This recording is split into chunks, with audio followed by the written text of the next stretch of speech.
O Impenitente, de Aloísio Azevedo, voz Iba Mendes. Conto-vos o caso como mo contaram. Frei Álvaro era um bom homem e um mau frade, capaz de todas as virtudes e de todos os atos de devoção. Não tinha, todavia, a heróica ciência de domar os impulsos do seu voluptuoso temperamento de mestiço, e a despeito dos constantes protestos que fazia para não pecar, pecava sempre. Como extremo recurso, condenara-se nos últimos tempos a não arredar pé do convento. À noite fechava-se na cela, procurando penitenciar-se dos passados desvarios, mas só reprimir o irresistível desejo de recomeçá-los era já o maior dos sacrifícios que ele podia impor à sua carne rebelde. Chorava ardendo de remorsos por não poder levar de vencida os inimigos da sua alma envergonhada. Chorava por não ter forças para fazer calar os endemoniados hóspedes do seu corpo, que dia e noite lhe amontinava o sangue. Quanto mais violentamente procurava combatê-los, tanto mais viva lhe acometia o espírito a incendiária memória dos seus amores pecaminosos.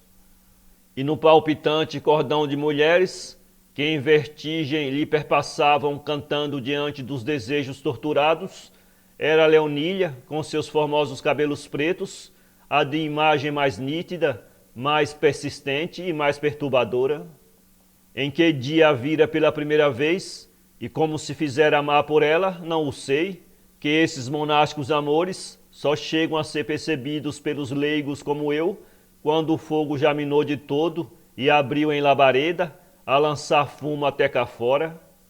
A primeira faísca e as primeiras brasas, nunca ninguém que eu saiba os pressentiu, nem deles suspeitou. Certo é que durante belos anos, Frei Álvaro, meia-noite dada, fugia aos muros do seu convento, e escolhendo escuras ruas e cosendo-se à própria sombra, ia pedir à alcova de Leonília o que ele não podia dar à solidão da cela. Pertenceria só ao frade a bela moça? Não o creio. E ele seria só dela? Também não, pois reza a lenda, donde me vem o caso que, em vários outros pontos da cidade, Frei Álvaro era igualmente visto fora de horas, embuçado e suspeito, correndo sem dúvida em busca de profanas consolações daquele mesmo gênero.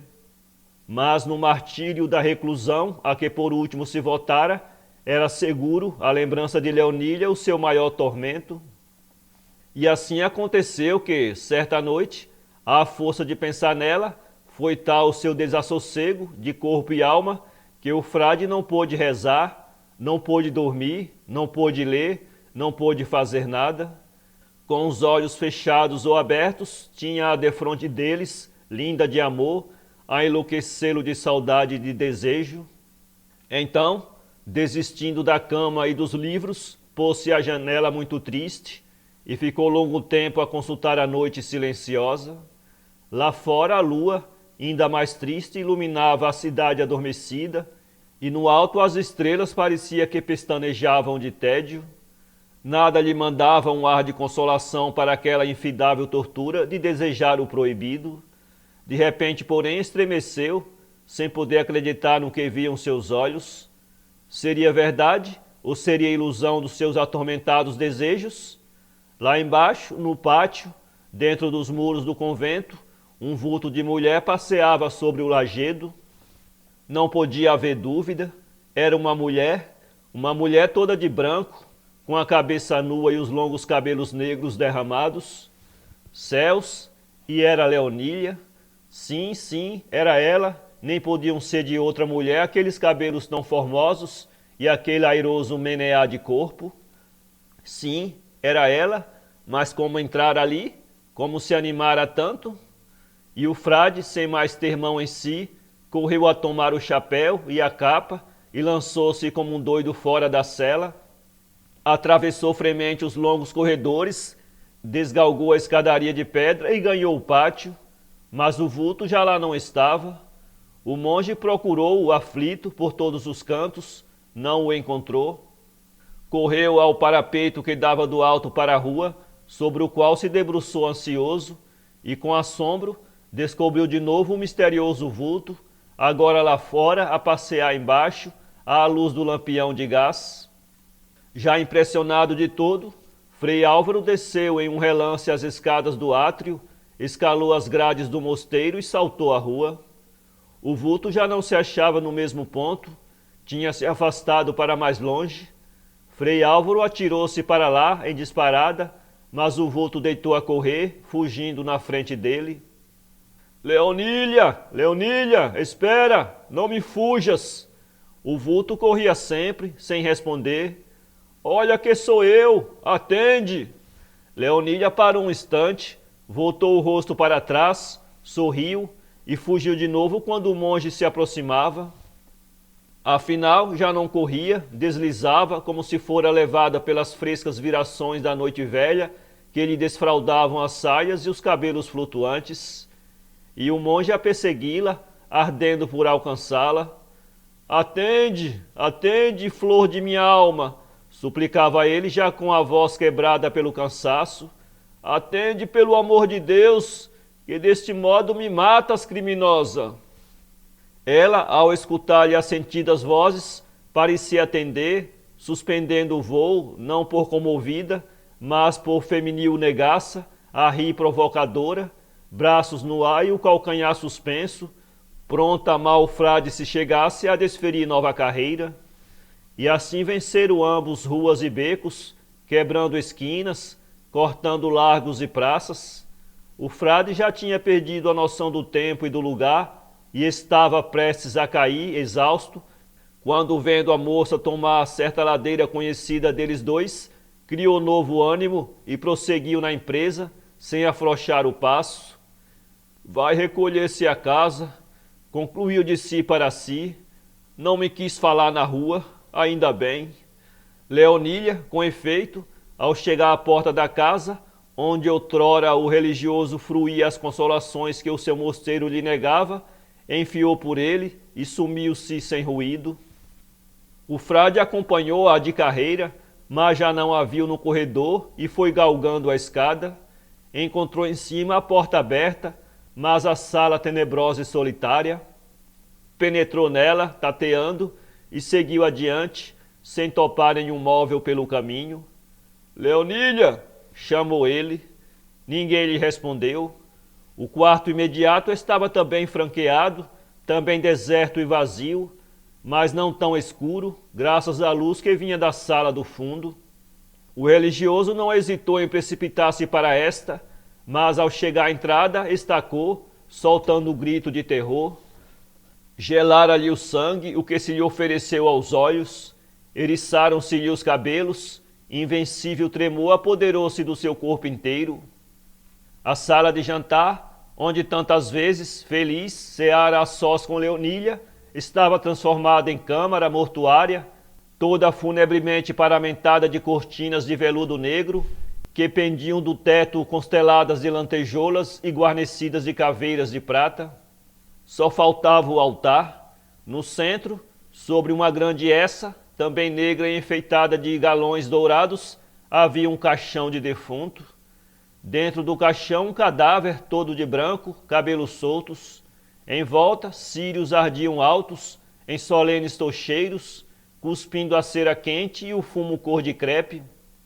O monge, lívido e trêmulo, aproximara-se do cadafalso, olhou para dentro do caixão e recuou aterrado.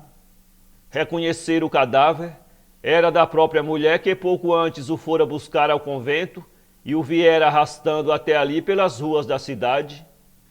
Sem ânimo de formular um pensamento, o frade deixou-se cair de joelhos sobre o negro tapete do chão e, arrancando do seio o seu crucifixo, abraçou-se com este e começou a rezar fervorosamente. Rezou muito, de cabeça baixa, o rosto afogado em lágrimas. Depois, ergueu-se, foi ter a essa, pôs-se na ponta dos pés para poder alcançar com os lábios o rosto do cadáver e pousou nas faces enregeladas um extremo beijo de amor. Em seguida olhou em redor de si, desconfiado e tímido, e como não houvesse na sala uma só imagem sagrada em companhia da morta, desprendeu do pescoço o crucifixo e foi piedosamente dependurá-lo na parede, à cabeceira dela. Mas nesse mesmo instante, as tochas apagaram-se de súbito e fez-se completa escuridão em torno do impenitente. Foi às apalpadelas que ele conseguiu chegar até a porta de saída e ganhar a rua.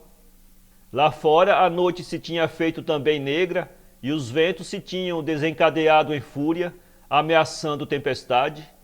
O monge deitou a fugir para o mosteiro, sem ânimo de voltar o rosto para trás, como temeroso de que Leonília, por sua vez, o perseguisse agora até ao domicílio.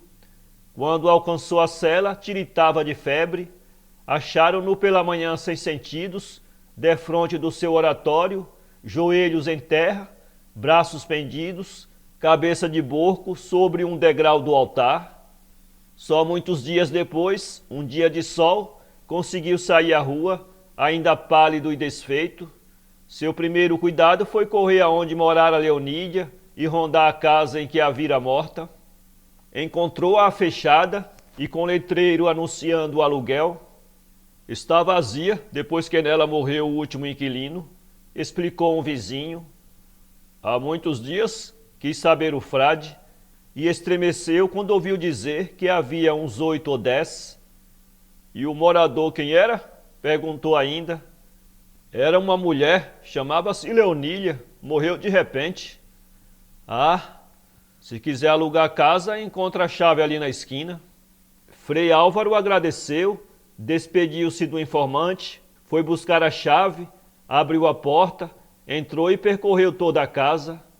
Só ele, além de Deus, soube a impressão que sentiu ao contemplar aquelas salas e aqueles quartos. Estranho um caso, disse consigo, sem ânimo de olhar de rosto para o temeroso abismo da sua dúvida. Fui vítima de uma alucinação que coincidiu com a morte desta querida cúmplice dos meus pecados de amor. E enxugando os olhos, ia retirar-se, conformado com a dupla dor da saudade e do remorso, quando ao passar rente de certa parede, estremeceu de novo. Tinha dado com os olhos no seu crucifixo, do qual já nem se lembrava. Permanecia pendurado no mesmo ponto em que o monge o deixara na terrível noite. Para ler este conto, acesse www.poeteiro.com